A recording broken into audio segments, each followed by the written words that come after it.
Precisamos falar sobre o sistema brasileiro de educação. No Brasil, há uma grande exclusão, principalmente das periferias, em questão de escolaridade.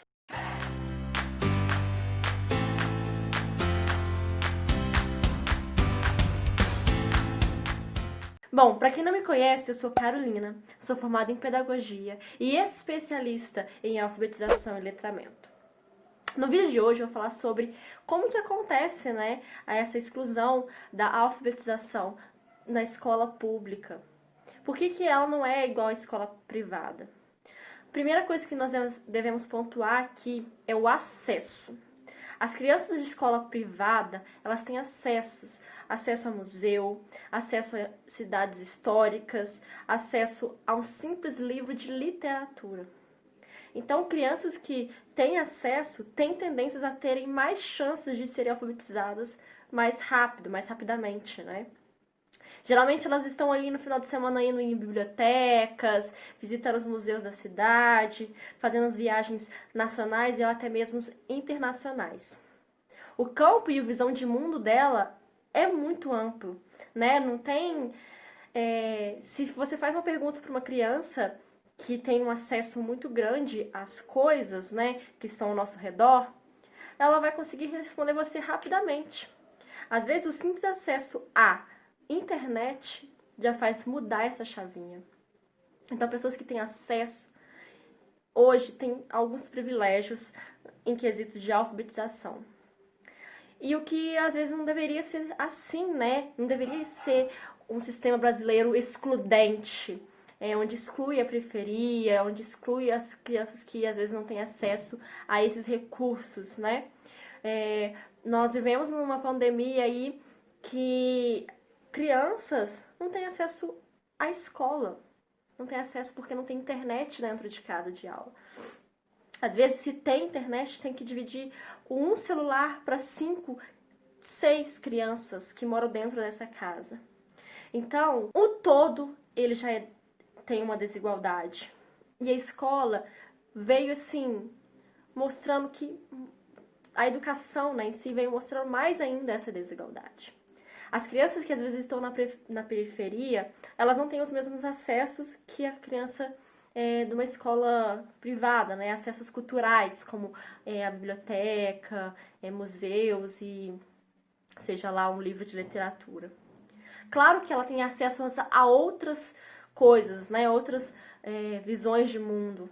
Tem acesso, às vezes, ali ao trabalho, que tem que ajudar em casa, às vezes tomar conta de crianças menores, outros tipos de acessos, outros tipos de recursos, mas que às vezes podem prejudicar ali na sua fase de alfabetização. Porque se ela não tem uma visão ampla de mundo, Se ela vive só naquele pequeno pedaço de mundo, como que às vezes ela vai chegar na escola e a professora vai perguntar sobre o Museu de Arte do Rio de Janeiro, se ela às vezes nem sabe o que é um museu ou nunca foi no Museu de Arte. Então, é importante a gente olhar para esses dois lados. O lado da criança que está na escola privada, que tem acessos, e o lado da criança que está na escola pública e às vezes que é da periferia, da comunidade e não tem tanto acesso assim. E o que nós, professores, escola e educação, temos que proporcionar a essas crianças que às vezes estão ali marginalizadas, à margem? Dar para elas esse acesso dentro da sala de aula. Se ela não pode ter fora da sala de aula, que nós, professores, a gente faça isso. Coloque o acesso lá dentro da sala de aula. Leve livros. Se às vezes a sua escola tem material para um data show, faça um tour no museu que seja online.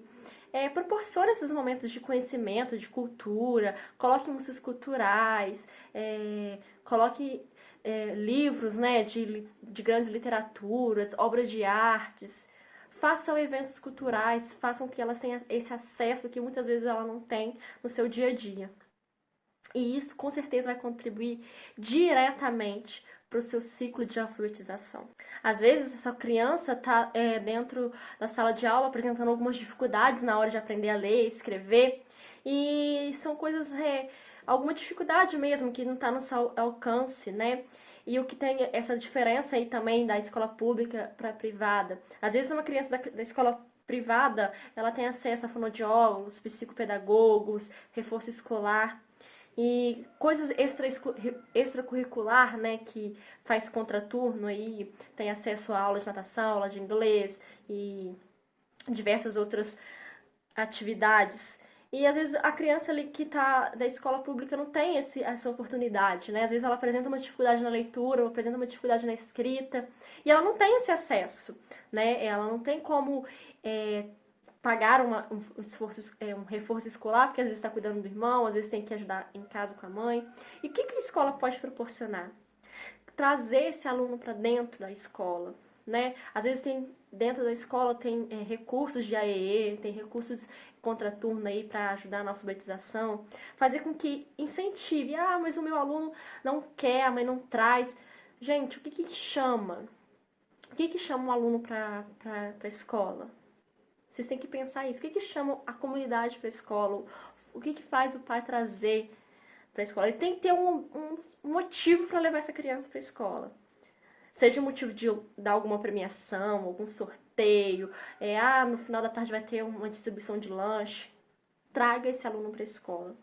Proporcione acessos. Não tem como hoje a escola excluir esses alunos. Eles têm que estar dentro, incluídos, né? Incluídos de verdade. E é claro que com todo esse contexto, a alfabetização ela tem um espaço e tempo de aprendizagem. Às vezes a criança que está ali dentro da sala de aula, mesmo que seja numa escola privada, ela vai ter um tempo de aprendizagem, né? Nós hoje temos o ciclo de alfabetização, que eu vou deixar aqui o link onde eu falo mais e explico sobre o ciclo de alfabetização.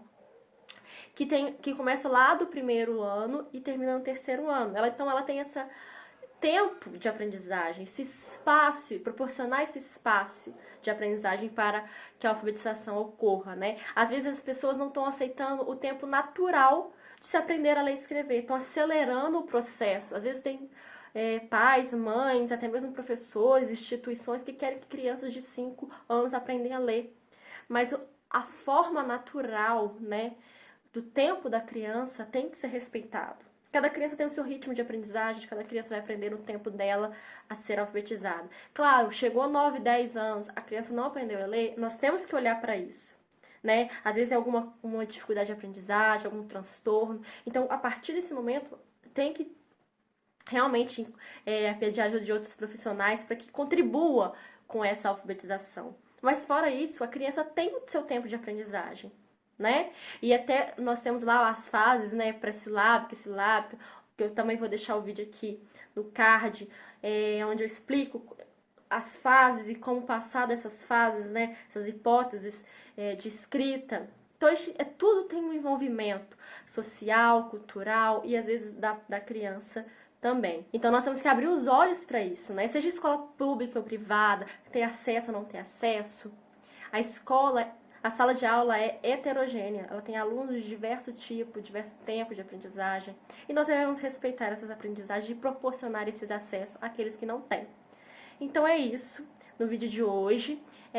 Eu vou pedir para que vocês se inscrevam aqui no canal, sigam lá nas redes sociais, tanto no Facebook quanto no Instagram. Lá eu coloco muitos conteúdos referente à alfabetização, referente à prática pedagógica, que às vezes não está aqui no YouTube. Então me sigam lá e eu quero que vocês comentem aqui como que é esse acesso para os alunos de vocês. Eles têm acesso, não têm acesso? Como que é essa fase de alfabetização na sua escola, na sua cidade? Tá? Então deixa muito like se vocês gostam desse tipo de vídeo, onde eu falo mais sobre a escola, sobre a educação e coloco meus pontos de vista. Então é isso e até o próximo vídeo.